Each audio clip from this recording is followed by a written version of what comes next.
No one bids for a woman who can't bear children. In the dusty marketplace of a struggling Wyoming town in 1889, Clara was pushed onto a crate like outdated merchandise. Her father, once a respected cattleman, now broken by debt, shouted, "She can cook so and stay quiet. Half the price of a bull. Take her home tonight." Laughter burst from the tobacco-stained mouths of local men, but no one stepped forward. Clara kept her head bowed, lips pressed tight. She had once been a proper wife to a wealthy heir, but after 2 years without a child, she was cast out in a cold afternoon. The same day, a younger, sharper girl walked in, promising to give the family 5 sons. In a society that measured women by their wombs, Clara was deemed worthless. As the crowd dispersed, a tall man emerged from the shade, his coat dusty with sawdust. He didn't ask for details, just placed a heavy leather pouch on the table and said, "She won't be judged anymore." And just like that, Clara became Jonah's widowed father of 4 living in a pine-wrapped cabin that creaked like old timber. Jonah didn't court her. He offered no promises. He needed someone who wasn't cruel to help raise his children. Clara began with boiling water, mending worn socks, stirring pots over a wood stove. Her hands trembled as she dug into the brittle earth, trying to coax life from soil cracked by 6 weeks of drought, just as historical records show, plagued the American West during those years. But in a place with no expectations, healing began. The children, wary at first, gradually let her in. One night, out of sugar and strength, Clara still cradled the youngest through fever. He whimpered, "Don't cry, Mama. You sing soft, like my real mom used to." It was the first time someone called her Mama, not because she had birthed them, but because she loved them. Jonah wasn't a man of grand gestures, but when a drunken man grabbed Clara's wrist one night, Jonah stepped from the barn and dropped him with a single punch, the first he'd ever thrown. No speech followed. On a land where law was as thin as chimney smoke, that was a vow louder than words. Clara had not been chosen in the beginning, but she was chosen again every day by children with clear eyes and a man with silent strength. And in that crooked garden behind the house, among blistered hands and scorched ground, flowers still bloomed, not because of rain, but because she believed that a woman doesn't need to give birth to be a mother, only to give enough love and never walk away. They didn't say vows. No preacher came, no neighbors watched. There was only dust in the wind and the soft creak of wagon wheels as Clara climbed into the cart beside Jonah Miller, a widowed lumberman with 4 children and a face like carved stone. He hadn't bought her out of love. He hadn't even looked her in the eye when he handed her father that pouch of coins. He only said she won't be judged anymore. The road back to his homestead was long and quiet. The prairie stretched endless, golden and dry, whispering with the weight of things that refused to grow. Clara didn't speak. Her throat was sore with shame and sunburn. All she carried was a worn satchel, a pair of cracked shoes, and a locket with her mother's faded face inside. The cart rocked gently as they passed leaning fence posts and bone-dry creek beds. Somewhere out here the rains hadn't come for weeks, same as many parts of the Wyoming Territory in those hard years after '85. When they reached the house, a tilted cabin tucked in the arms of pine and cottonwood, Jonah didn't help her down. He only handed her a canteen and said, "Rooms upstairs. Water's in the bucket." Clara climbed the steps with shaking legs. The room was small but clean. A cot, a chest, a window facing the brittle fields. She sat down and wept quiet tears, the kind that fall when no one's watching, and you've run out of ways to be strong. No one asked her what she could give. No one told her she'd failed. The children weren't gentle, but they weren't cruel. The eldest boy, Tom, watched her with suspicion, arms crossed. Eli, the loud one, asked too many questions. Hannah clung to Jonah's pants like a burr, and the youngest Ben just stared at her like she might vanish. They called her Miss Clara, not Mama. That would take time. Clara tried. She burned beans, ruined bread, cried over split seams. But she kept going. One evening, while stirring stew, the pot slipped from her hands and crashed to the floor. The children froze. She braced for shouting, for a slap maybe. But Jonah only stepped forward, crouched down, and said, "It's only stew." That night, she sat on the porch in the dark, wiping her eyes with her apron. And when the wind howled through the trees, she didn't run. Weeks passed. The garden she planted didn't grow, not at first. The soil was cracked and mean. But she kept digging. She watered. She sang old lullabies as she poured tin cups of water at the base of every struggling sprout. And slowly the green returned, just like it had in real Western droughts, when stubborn hands refused to let the land die. Then came the fever. Little Hannah burned hot one night, tossing and mumbling. Jonah, strong enough to split logs with one hand, stood helpless in the doorway. Clara didn't hesitate. She boiled willow bark, wrapped the child in cool cloths, whispered through the night. She didn't sleep. When morning came and the fever broke, Jonah looked at her like she'd done something holy. Later that day, Clara found a mug of tea waiting for her. No note, just steam and silence. But she knew who'd left it. That afternoon, Ben toddled up to her and wrapped his arms around her legs. He looked up with bright eyes and said one word, "Mama." And Clara, for the first time in years, smiled. Not because someone asked her to, but because something inside her had started to bloom. The storm rolled in fast, dragging pine needles through the sky like ghosts. Clara had just finished kneading dough in the kitchen when a scream rang out, sharp, raw, and unmistakably one of the children. She dropped the bowl. Flour burst into the air like smoke as she tore across the dirt yard barefoot and breathless. Caleb, Jonah's youngest boy, lay crumpled near the woodpile. His leg was twisted beneath him, and the axe, a heavy, sharp tool no child should have touched, lay nearby, its blade streaked with red. Clara's stomach dropped.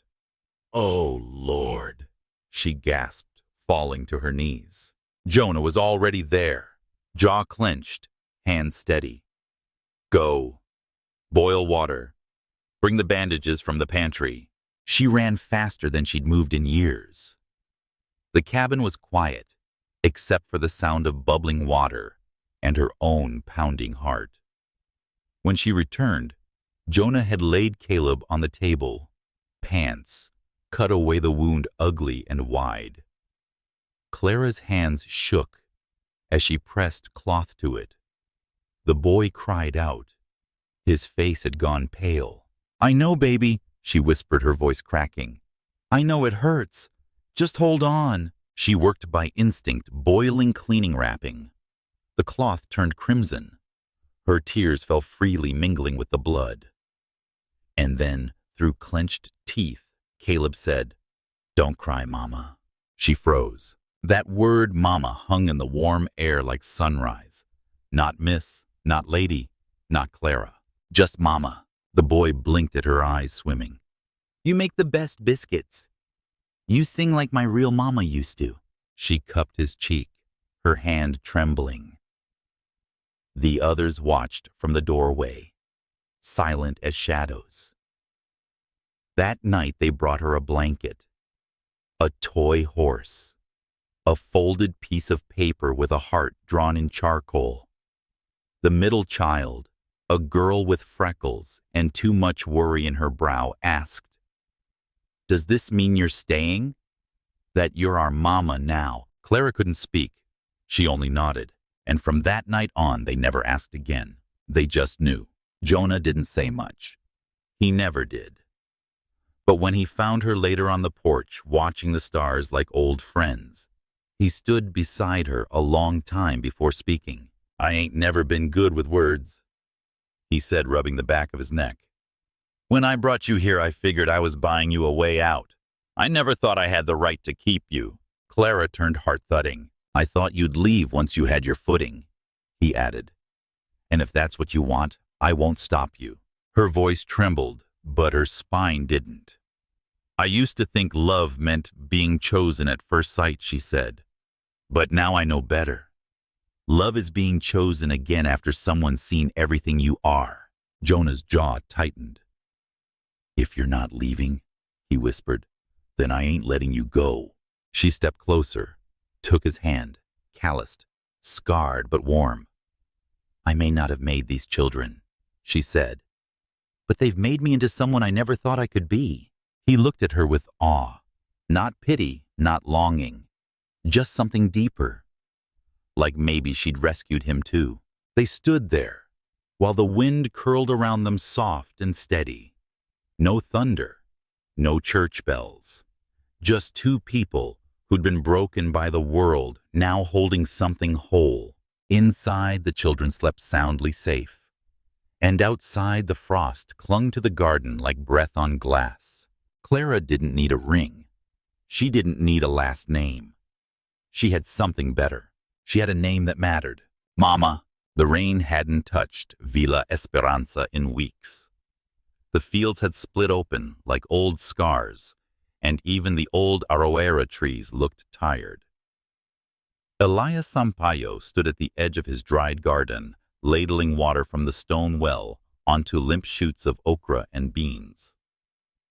His hands, calloused and darkened by decades of sun and labor, moved slow but steady, just as they had when he bought Clara Bastos for 70 contos de reis. That day in the town square still echoed in his bones.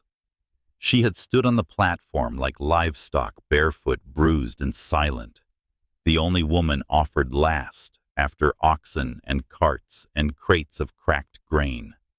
Her father's voice had rang out like a bell tolling doom. Strong, obedient, still fertile. She hadn't cried. Not even when the bidding turned into jeers. Not even when the man called Zeca Pimenta yelled across the square, 30 contos.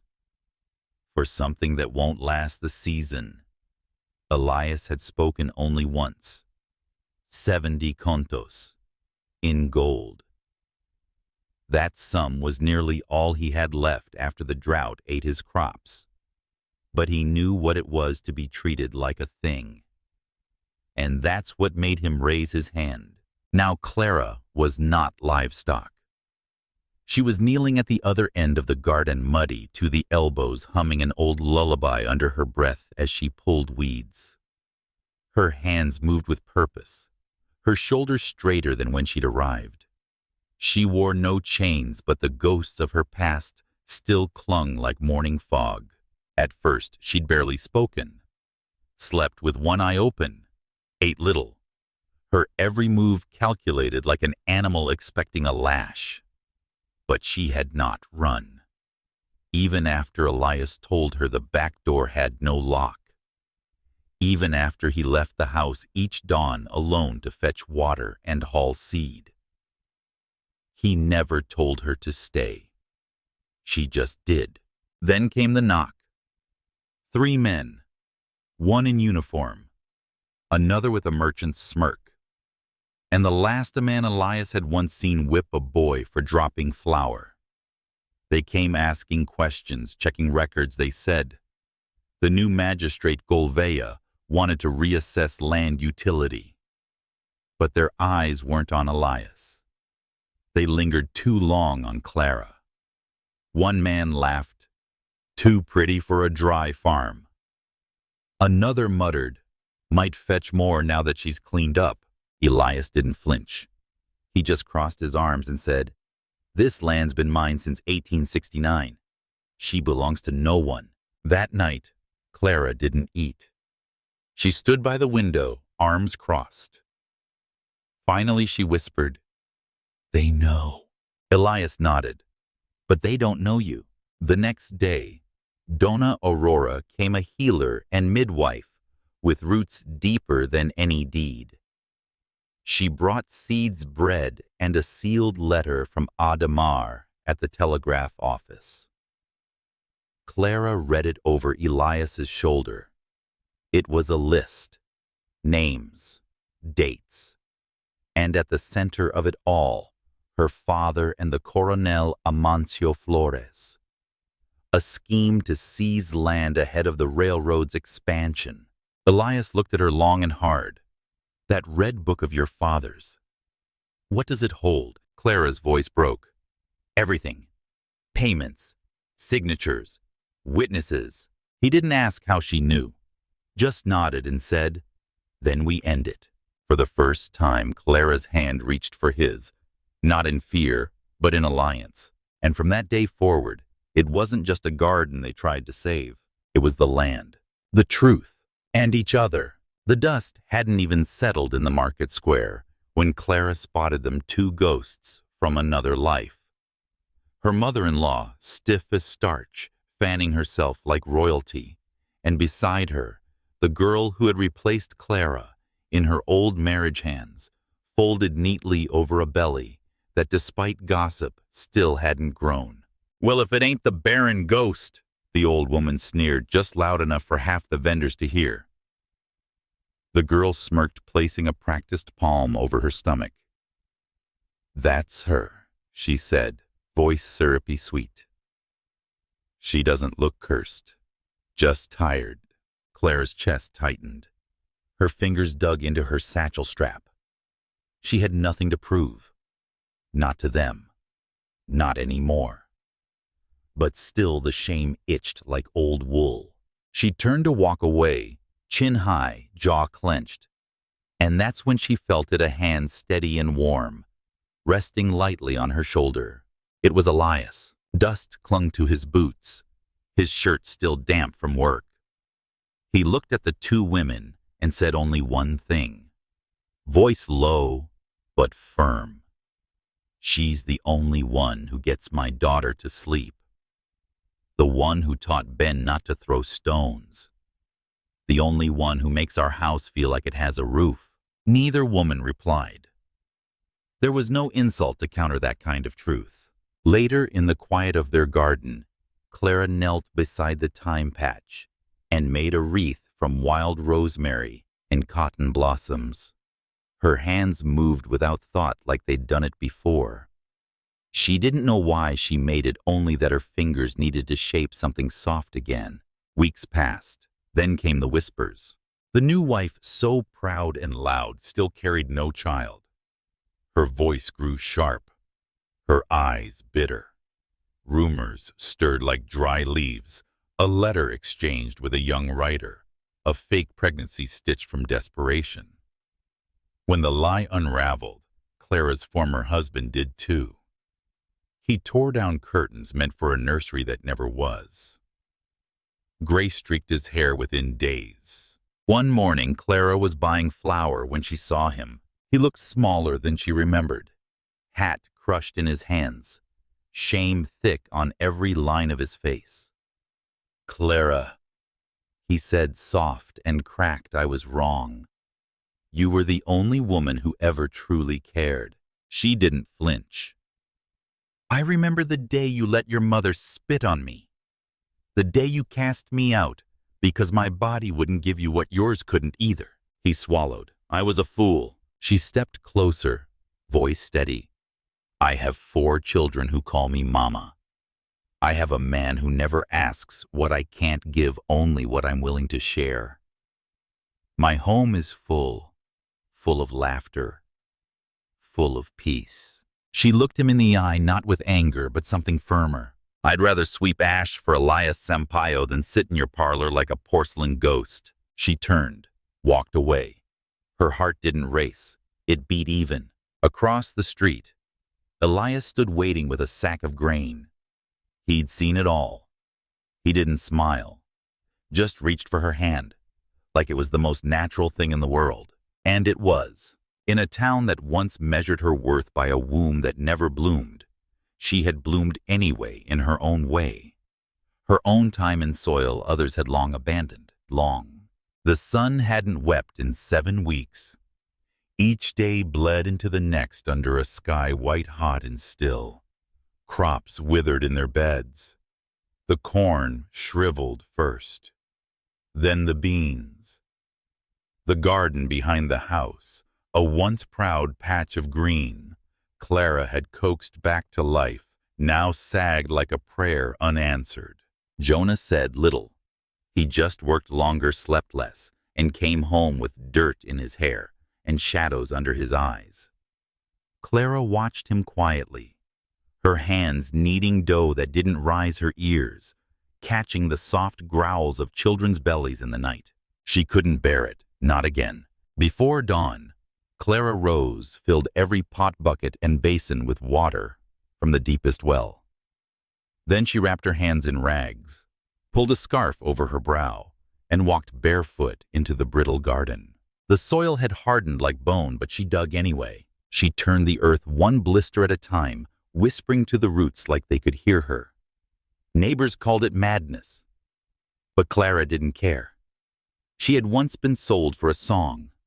She'd survived being discarded like a threadbare coat. She'd been told she was fruitless. And yet here she stood planting hope in dust. Each morning she watered. Each evening she checked for green. When leaves wilted, she sang soft lullabies as she poured tin cold water into the cracked beds. Jonah watched from the porch, silent, holding his coffee like a lifeline. He never told her to stop. One evening, Jonah stumbled in the doorway, face-pale shirt soaked through. He collapsed before a word could form. Just tired, he rasped. But Clara knew fever when she saw it. For 2 nights she stayed at his side, soaking cloths in willow bark tea, spooning broth past his lips.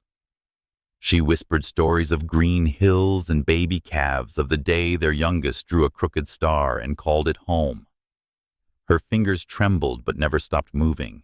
On the second night, as the wind howled against the shutters, Jonah turned in his sleep and muttered, "Don't leave me. Not you too." Clara pressed her lips to his temple. "I'm not going anywhere," she whispered. "Not when I'm needed." By dawn, the fever broke. When he opened his eyes, she was there, dirt-smudged hair falling loose but steady. "You look like hell," he croaked. She laughed, wiping his brow.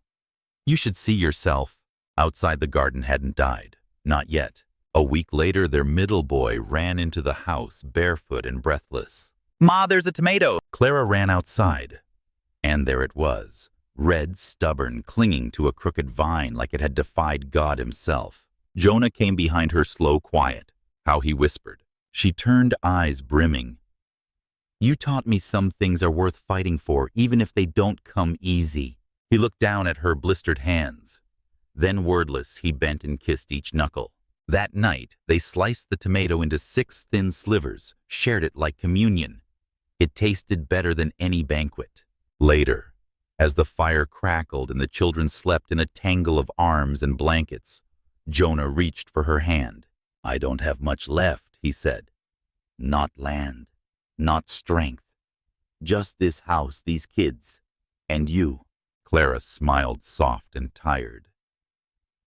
"That's more than enough. Because before you, I was a name no one wanted to say. Now I have a garden that remembers my hands and children who call me home."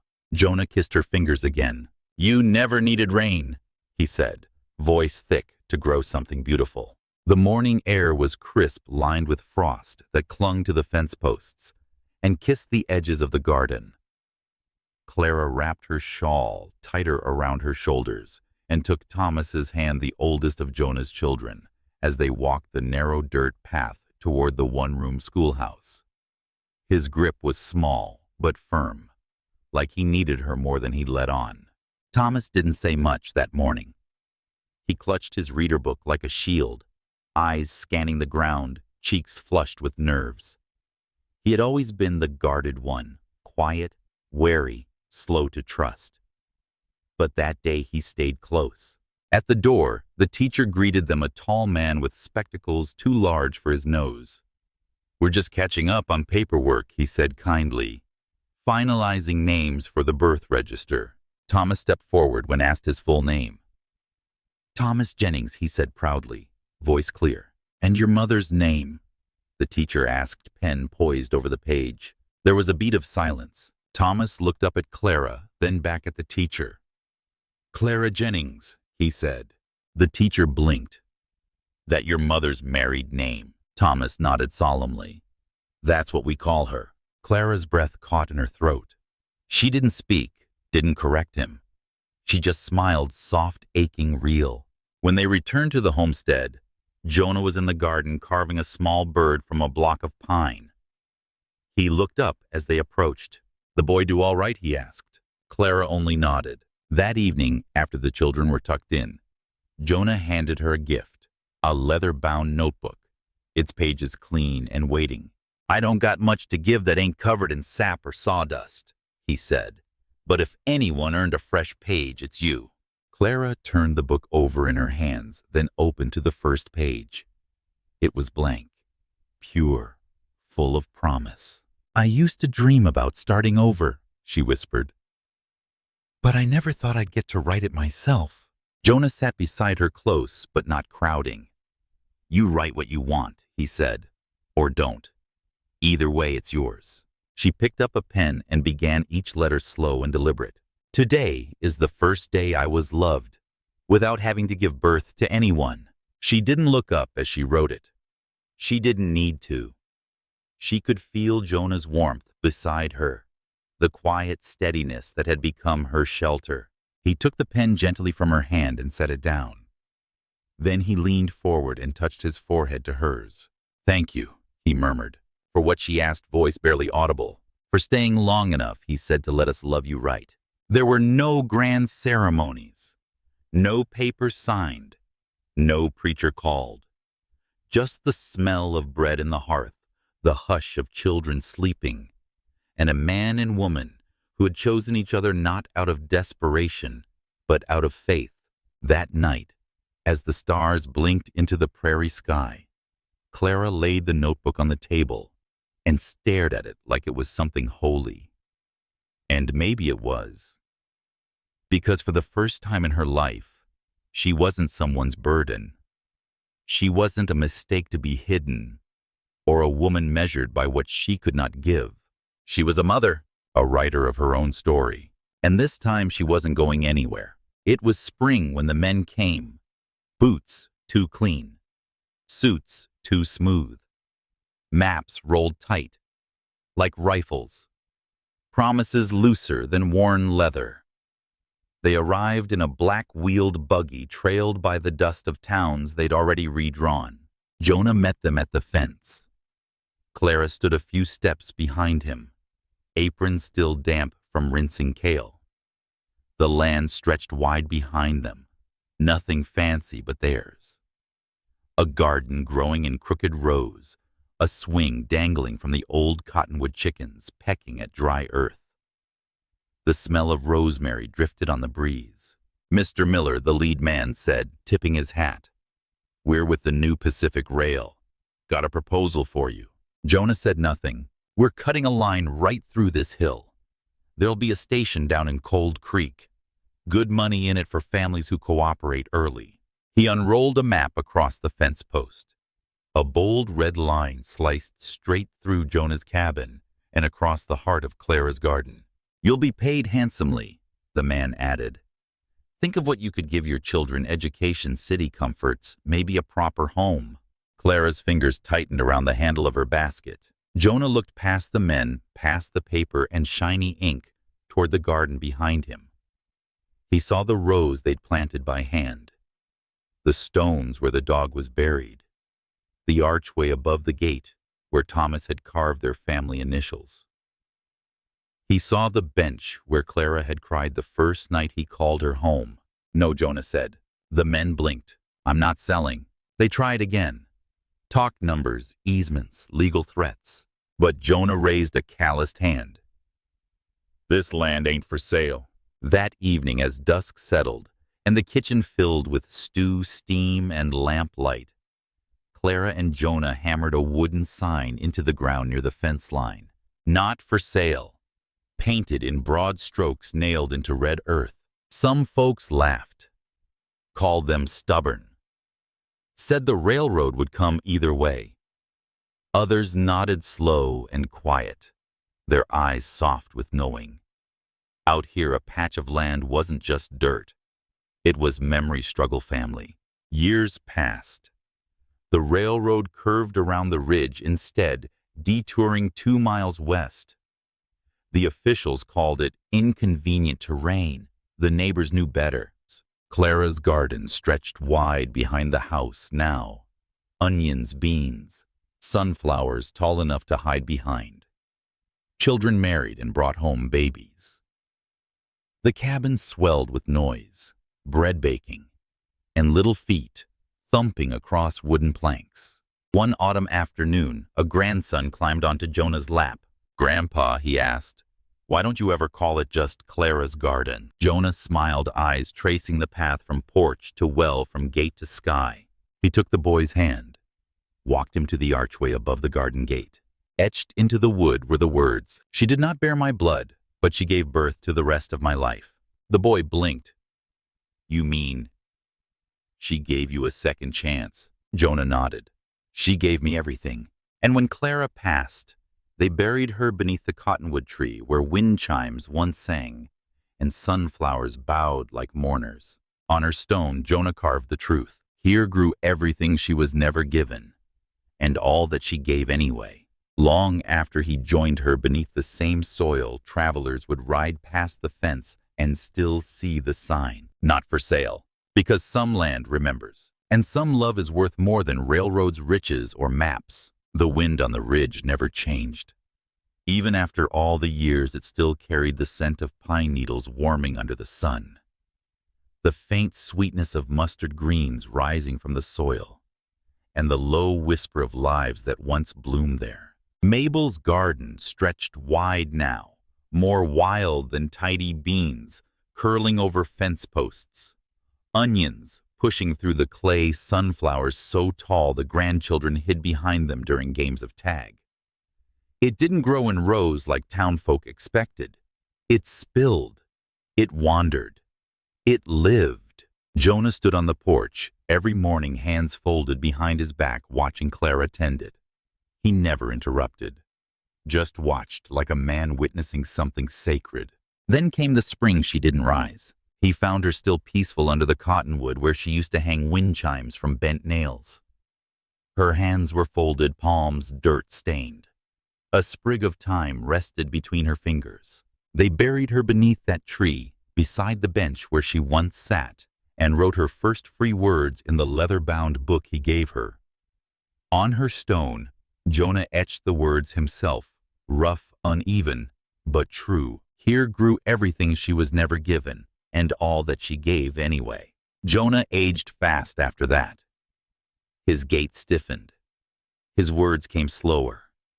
But every morning he sat by her grave boots planted in soft dirt hat on his knee, talking to the cottonwood like she was still listening. And then one morning he didn't come out. The house fell quiet. They buried him next to her beneath the same branches that had once shaded their children, cooled their tears, and held their prayers. But the garden didn't die. It never did. Long after the railroad curved around their land, long after the names on the town ledgers faded, folks still rode past that old fence. Some stopped. Some just tipped their hats. But every one of them saw the sign still nailed to the post, "Not for sale." Some said the garden grew sweeter after they were gone. The squash plumper, the beets richer. Some swore it was just luck. But the old-timers knew better. It was memory, Because some land remembers. Some roots go deeper than drought, deeper than maps, deeper than blood. And love like that chosen, defended, planted, and replanted does not die. One crisp fall afternoon, a great-granddaughter, red-haired, freckled, stubborn as Clara once was, stood at the edge of the garden with her little brother. "Why does Grandpa Jonas say she gave birth to his whole life?" the boy asked. She pointed to the archway above the gate where time had worn the carving soft but not unreadable. "She did not bear my blood, but she gave birth to the rest of my life." The girl smiled, eyes shining. "Because sometimes you don't need to be born from someone," she said, "to belong to them." The boy nodded. Then, hand in hand, they ran back through the rows, laughing, stumbling, carrying forward something not found in books or laws, but in soil, sweat, and story. And the wind, faithful as ever, picked up the scent of rosemary and old love and carried it down the hill.